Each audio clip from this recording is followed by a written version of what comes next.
My 22-year-old son has cut my husband and me out of his life and is refusing to take our calls. He says, "This is revenge for being overprotective, strict, and never listening. What should I do?" I left home at 17 and stayed mostly gone for the rest of my parents' lives. Why? Because they were totally over-controlling. For instance, in high school, I had a friend who lived right by the bus stop.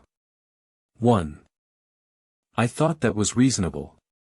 However, every single time I called, she made me go home right then.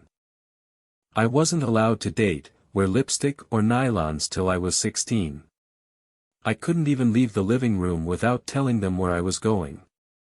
If it was the bathroom, I had to tell them what bodily function I was going in there to perform, so they could tell if I was gone too long. I hated school, and I hated home. I couldn't wait to get as far away as possible from both. My mom would randomly call me from the other end of the house to pick something up for her that was on the floor by her feet. Or thread her needle, because your eyes are younger than mine. I couldn't listen to a top 40 station on the radio. Her easy listening station was all that was allowed. Over 10 years after I graduated from high school and moved to another country, my parents came for a visit. I wasn't sure why they bothered, but it turned out my mother was dying, while not having said anything to my dad, or seen a doctor. She had been a nurse, and knew what was going on. And wanted to make sure I heard about all the hurtful things I had done to her when I was a kid. Too bad I was so dumbfounded by this litany of grievance that I didn't remind her of all the hurtful things she had done to me. Then she went home and died.